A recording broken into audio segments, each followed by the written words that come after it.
এটা কাঁচা আমের কচি আচার, যারা কিনা খিচুড়ি দিয়ে আচার খেতে পছন্দ করেন ভাতের সাথে, তো এইটা হচ্ছে তাদের জন্য।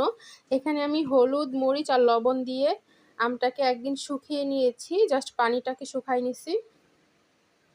তারপর যেই বয়ামে আচারটা রাখবেন, একটা কাচের বয়াম হতে হবে অবশ্যই, সেখানে আমি এগুলা দিয়ে দিব। একদম চেপে চেপে দেওয়া যাবে না, কারণ এখানে আমি আবার তেল এড করবো, তো এটা একটু এই খালি করে দিবেন যাতে একটু ছড়ানো ছিটানো থাকে, যেহেতু এটা সারা বছর থাকবে ভালো। তো এইভাবে করে আমি যতগুলো আচার বানাবো দিয়ে দিব। এই আচারটা আর কষ্ট করে রান্না করতে হবে না, শুধু প্রতি মাসে একবার করে ভালো রোদে দিবেন, ভালো করে প্রতি মাসে একবার করে 1-2 ঘন্টা করে রোদে দিবেন, তাহলে কিন্তু এটা সারা বছর থাকবে ভালো। আর এটার জন্য এখন আমি তেল বানাবো। ওই তেলটা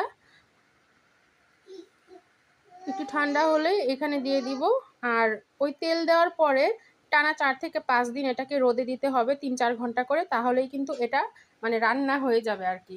এটা হচ্ছে রান্না। তেলটাকে গরম করে ঠান্ডা করে নিব, তারপর এখানে দিব এবং এটা ওই তেলের মধ্যে আস্তে আস্তে এটা সেদ্ধ হতে থাকবে। 4-5 দিনে এটার সাথে গায়ের সাথে সব আচারের সব কিছু মানে লেগে যাবে, তাহলেই কিন্তু এটা খেতে মজা লাগবে।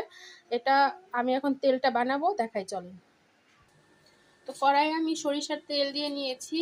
এখানে অনেকে সরিষা বাটাও দিতে পারেন, আমি সরিষা বাটা দিব না। এখানে আমি শুধু শুকনা মরিচ দিব আর 5 ফোড়ন দিব, সামান্য একটু লবণ দিব। আর যদি এটা টক মিষ্টি হবে তো আচারটা, এটা যেহেতু খিচুড়ির সাথে কেউ চিনি দিলে দিতেও পারেন বা গুড়, আর না দিলে নাই। তো এই তেলের মধ্যে আমি এখন দিব শুকনা মরিচ আর 5 ফোড়ন, একটু লবণ, একটু চিনি। তারপর এটা জাস্ট গরম করে এটাকে একদম ভালো করে সবকিছু মিক্স করে নিব। ঠান্ডা হওয়ার পর আমি ওই আচারের মধ্যে ঢেলে দিব, আমের মধ্যে ঢেলে দেওয়ার পর টানা 5 দিন আমি 2-3 ঘন্টা করে কড়া রোদে শুকাবো, তাহলেই কিন্তু ওটা রান্না হয়ে যাবে আর কি। আর হ্যাঁ, এর মধ্যে কিন্তু আমি কয়েক কোয়া রসুনও দিয়ে দিব এখন।